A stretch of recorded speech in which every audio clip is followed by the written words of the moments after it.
Good morning students.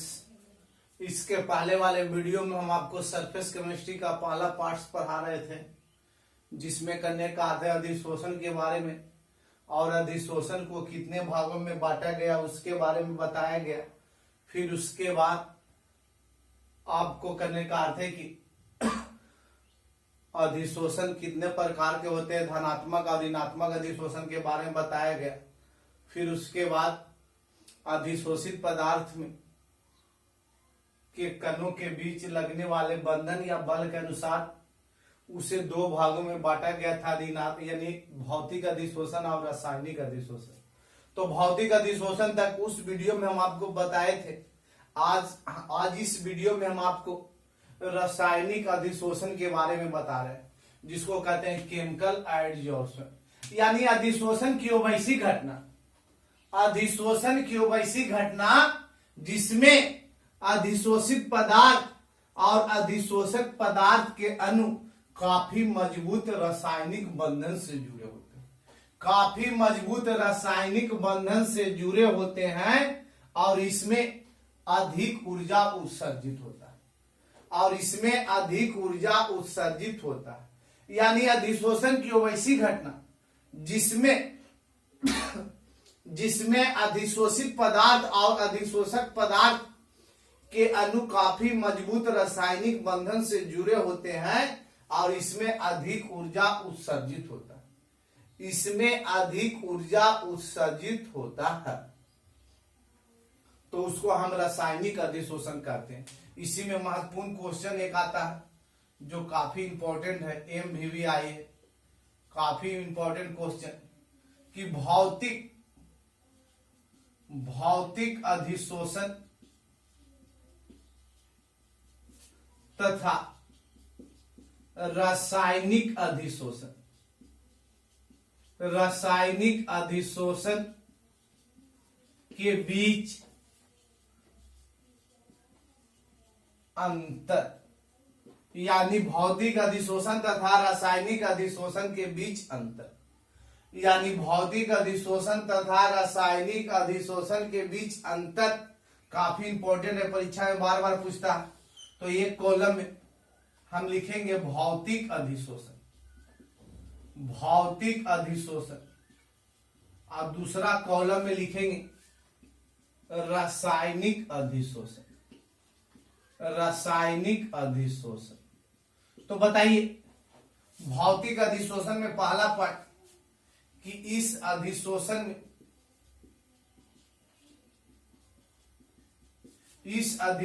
में उपस्थित अणु काफी कमजोर वांडरवाल बल के द्वारा जुड़ा रहता है। मतलब करने का अर्थ है भौतिक अधिशोषण में उपस्थित अणु काफी कमजोर वांडरवाल बल से जुड़ा होता है, लेकिन रासायनिक अधिशोषण में इस अधिशोषण में अणु रासायनिक बंधन से जुड़े रहते हैं, रासायनिक बंधन से जुड़े रहते हैं। पहला पॉइंट में बताया गया कि इस अधिशोषण में उपस्थित अणु काफी कमजोर वांडरवाल बल के द्वारा जुड़ा रहता है, और उस साइड बताया गया कि इस अधिशोषण में अणु रासायनिक बंधन से जुड़े होते हैं। दूसरा पॉइंट, इस अधिशोषण में कम ऊर्जा उत्सर्जित होता है, और उस साइड कि इस अधिशोषण में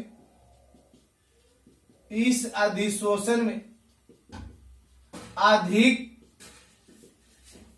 ऊर्जा उत्सर्जित होता है, अधिक ऊर्जा उत्सर्जित होता है, यानी बताया गया भौतिक अधिशोषण में कम ऊर्जा उत्सर्जित होता है और रासायनिक अधिशोषण में अधिक ऊर्जा उत्सर्जित होता है। तीसरा पॉइंट, इस अधिशोषण का ऊर्जा मान 20 से 40 किलो जूल मोल इनवर्स होता। और इस साइड बताया गया इस अधिशोषण का ऊर्जा मान 40 से 400 किलो जूल मोल इनवर्स होता। पॉइंट नंबर 4 में इस अधिशोषण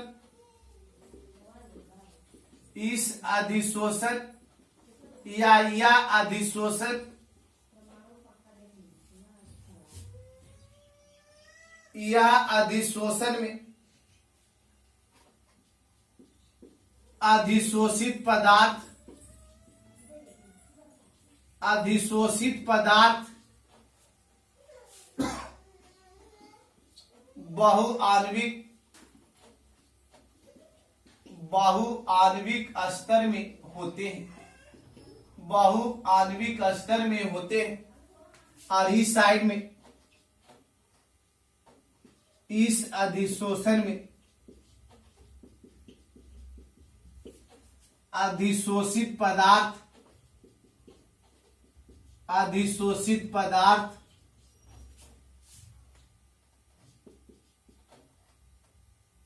एकाण्विक स्तर में होते हैं। अब पॉइंट नंबर 5 में यह उत्क्रमणीय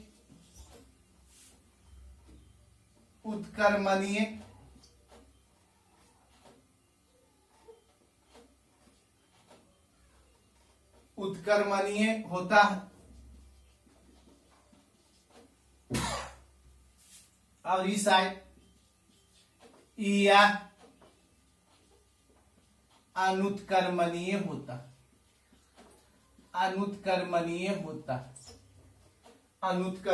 होता। देखिएगा बहुत इंपॉर्टेंट है, भौतिक अधिशोषण तथा रासायनिक अधिशोषण के बीच अंतर इसमें बताया गया। भौतिक अधिशोषण और रासायनिक अधिशोषण में अंतर बताने के लिए पहले करने काटे कॉपी के बीच से कॉलम फाड़े, एक तरफ लिखा गया भौतिक अधिशोषण और एक तरफ लिखा गया रासायनिक अधिशोषण।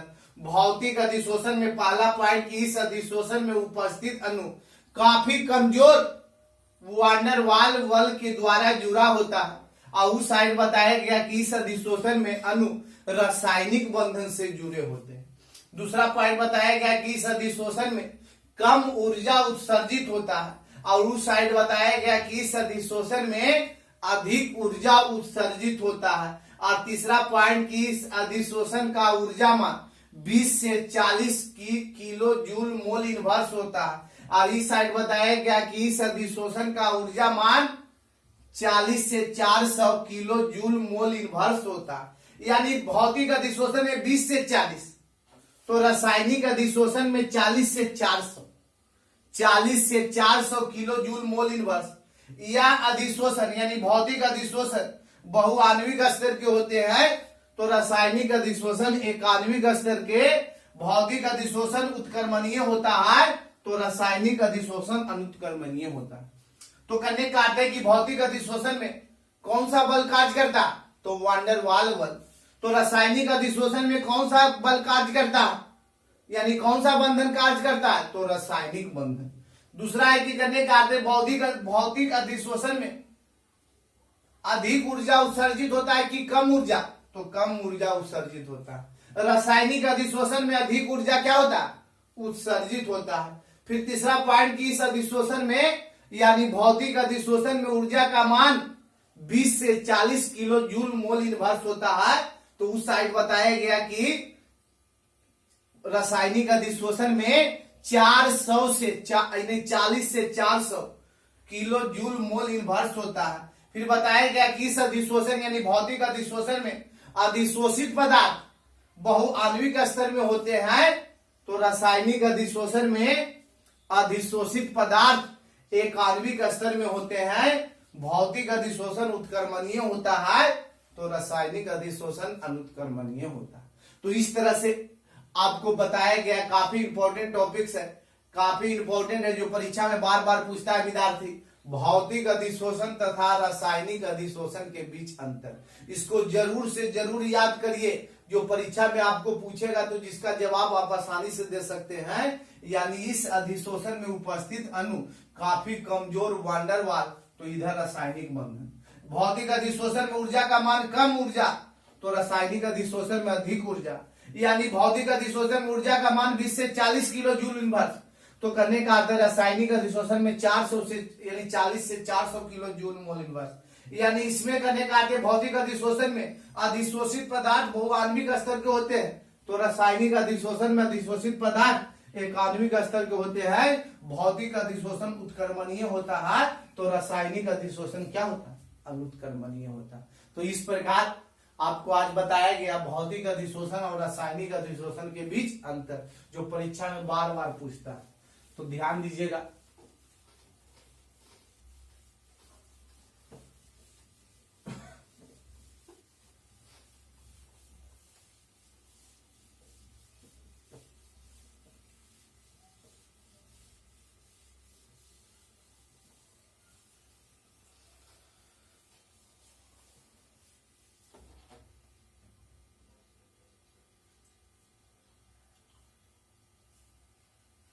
देखिएगा, अधिशोषण को प्रभावित करने वाले कारक। अब देखिएगा, अधिशोषण को प्रभावित करने वाले कारक। अब उसके कारक के बारे में बताया जाएगा कि अधिशोषण को प्रभावित करने वाले कारक कौन कौन से होते हैं। तो अधिशोषण को प्रभावित करने वाले मुख्य रूप से 3 कारक होते हैं। ऐसे तो करने का अर्थ निम्नलिखित कारक होते हैं, लेकिन तीनों के बारे में पहले जानेंगे। पहले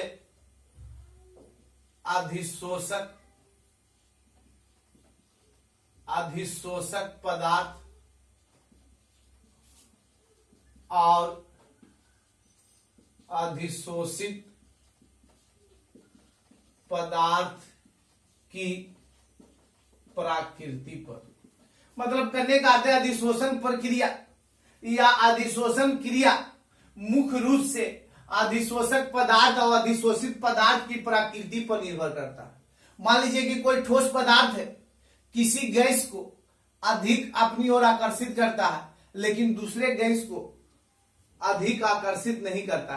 तो मान लीजिए चारकोल के टुकड़ा, या जैसे करने का अर्थ है नारियल के खोपरी को जलाने पर नारियल चारकोल बनेगा। नारियल चारकोल करने का अर्थ है कि अकिरीय गैस को अधिक आकर्षित करता, अधिक अवशोषित करता। तो करने का अर्थ है नारियल के चारकोल अकिरीय गैस को अधिक अवशोषित किया, इसका मतलब है कि अधिशोषण की प्रक्रिया तेज हो गया। लेकिन जैसे ही नारियल का चारकोल अकिरीय गैस के अलावा ऑक्सीजन गैस रहे या हाइड्रोजन गैस रहे, इस सभी गैस को कम अवशोषित करता, तो यहां पर अधिशोषण की क्रिया क्या हो गई? कम हो गई। तो बताइए, करने का अर्थ है नारियल के चारकोल सिर्फ और सिर्फ अकिरीय गैस को अधिक अवशोषित किया, लेकिन उसके अलावा अगर दूसर गैस को रखे तो अधिक अवशोषित नहीं किया। तो बताइए, अधिशोषित यानी अधिशोषक पदार्थ और अधिशोषित पदार्थ की प्रकृति पर अधिशोषण निर्भर किया कि नहीं? तो करने का अर्थ है, लिखेंगे अधिशोषक मुख्य रूप से अधिशोषक तथा अधिशोषित पदार्थ की प्रकृति पर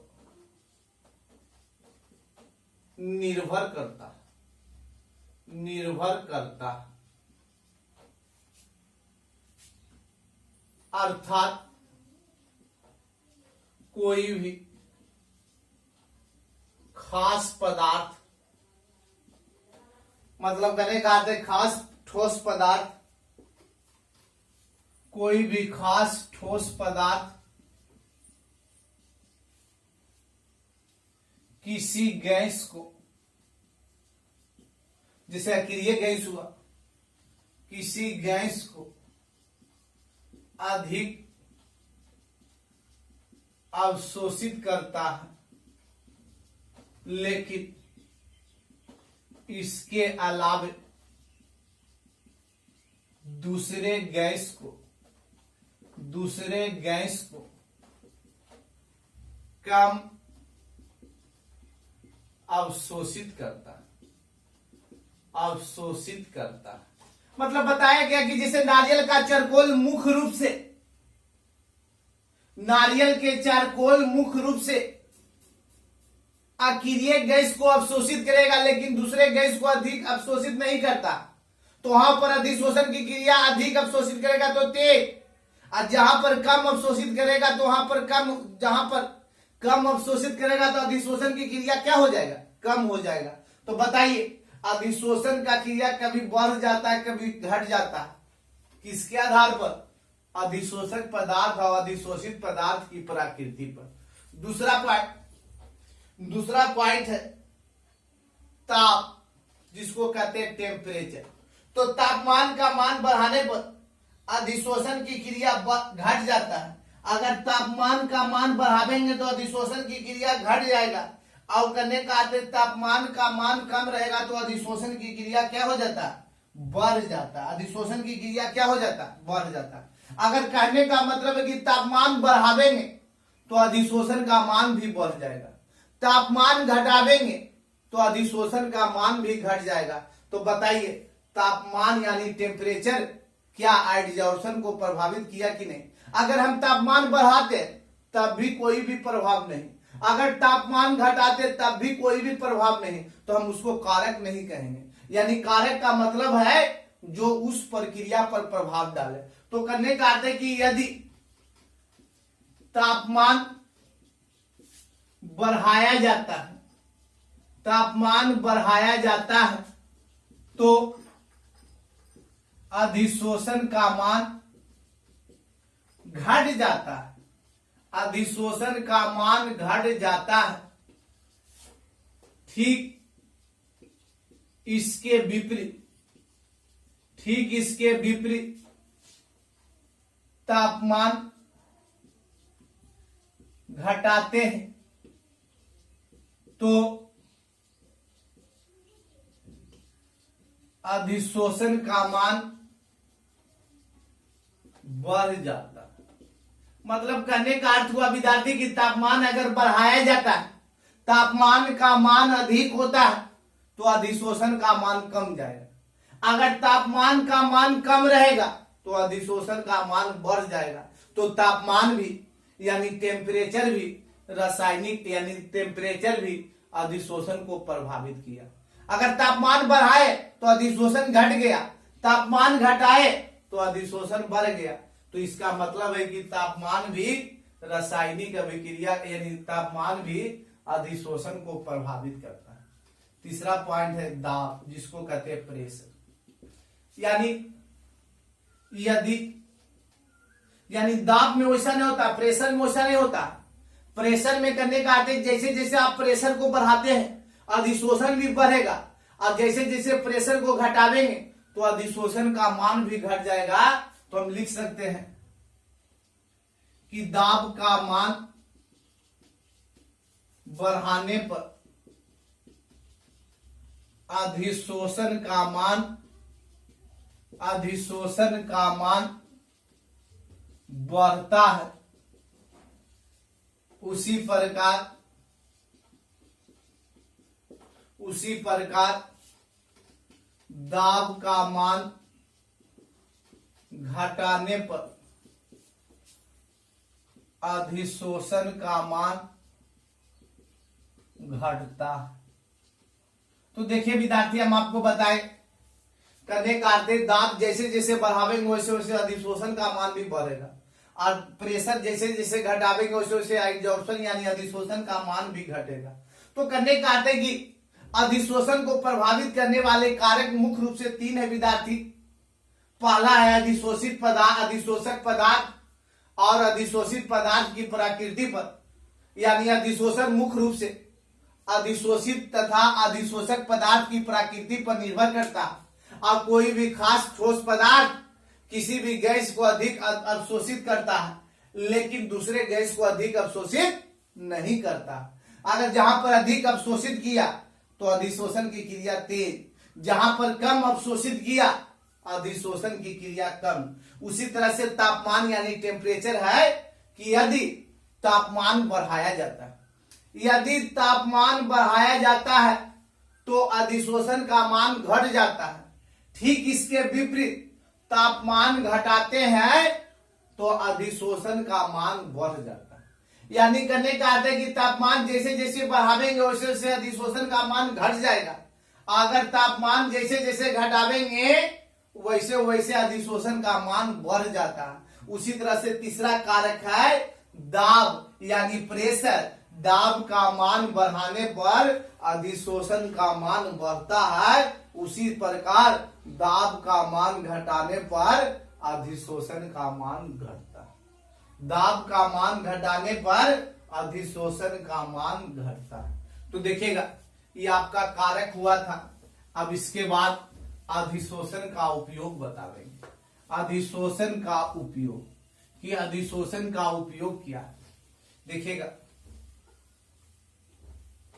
ये आपका करने का अर्थ है कि अधिशोषण का उपयोग करने का अर्थ है कि पहला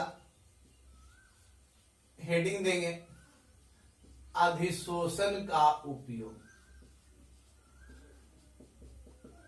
पहला उच्च निर्वात स्थान, उच्च निर्वात स्थान के निर्माण। देखिएगा निर्वात स्थान किसको कहते हैं, मतलब जहां पर हवा की उपस्थिति नहीं हो, यानी वैसा स्थान जहां पर हवा की उपस्थिति नहीं हो हम उसको निर्वात स्थान कहते हैं। क्या कहते हैं, निर्वात स्थान कहते हैं। तो बताइए उच्च निर्वात स्थान के निर्माण में इसका मतलब हुआ कि उच्च निर्वात स्थान मतलब निर्वात स्थान उसको कहते हैं जहां पर हवा की उपस्थिति नहीं हो। मतलब मान लीजिए कोई निर्वात स्थान इस तरह से, ध्यान दीजिएगा बोर्ड पर, और निर्वात स्थान में मान लीजिए कि हल्का फल्का कोई गैस रह गया, हल्का फल्का कोई गैस रह गया निर्वात स्थान में, मान लीजिए कि अल्प गैस, यानी अल्प गैस इसके अंदर है। अल्प गैस के रूप में करने का हाइड्रोजन ऑक्सीजन जो भी अल्प गैस रहे वह करने का अर्थ गैस इसके अंदर है।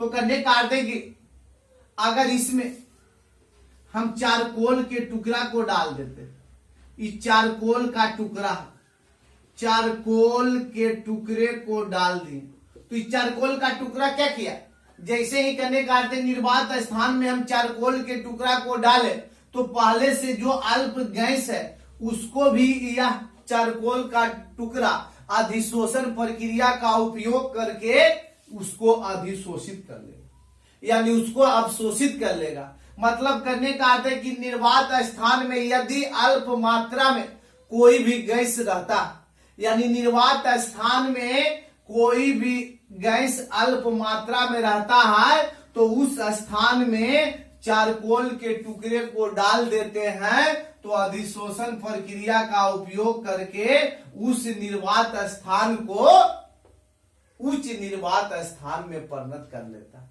तो ये करने का अर्थ है कि चारकोल का टुकड़ा अल्प मात्रा में जो भी गैस है उसको करने का अर्थ है अवशोषित कर लिया, उसको अवशोषित कर लिया और अवशोषित करके और वह करने का अर्थ है उस गैस को उच्च निर्वात स्थान में परिणत कर देता है, यानी उस स्थान को उच्च निर्वात स्थान में परिणत कर देता। मान लीजिए पहले से अल्प मात्रा में कोई भी गैस है, अगर यदि निर्वात स्थान में अल्प मात्रा में अगर कोई गैस है तो तो उसमें अगर चारकोल के टुकड़ा को डालते हैं तो वह उस गैस को अवशोषित कर देता अधिशोषण प्रक्रिया के द्वारा। तो इसमें किसका उपयोग किया गया? अधिशोषण प्रक्रिया का। और यह स्थान निर्वात स्थान से उच्च निर्वात स्थान में परिणत हो गया, उच्च निर्वात स्थान में। तो अधिशोषण प्रक्रिया का उपयोग में पहला उपयोग है उच्च निर्वात स्थान के निर्माण में।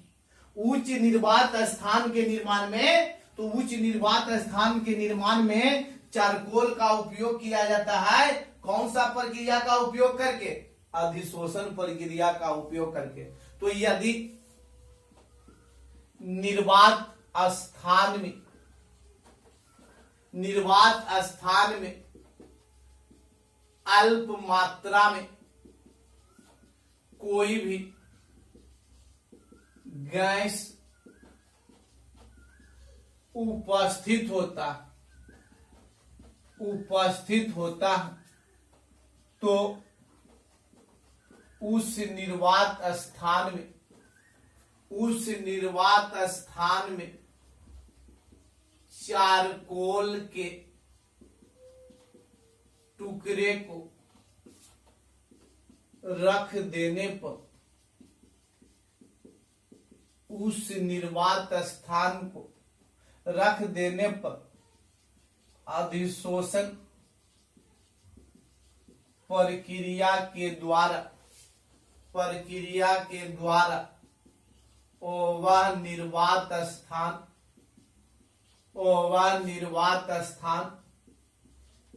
उच्च निर्वात स्थान में परिणत हो जाता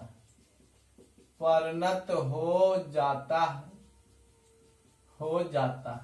मतलब कहने का मतलब हुआ कि यदि निर्वात स्थान में अल्प मात्रा में कोई भी गैस उपस्थित होता है तो उस निर्वात स्थान में चारकोल के टुकड़े को रख देते हैं, तो वह अधिशोषण प्रक्रिया के द्वारा वह सभी गैस को अवशोषित करके उस निर्वात स्थान को कौन सा निर्वात स्थान में परिणत कर दिया?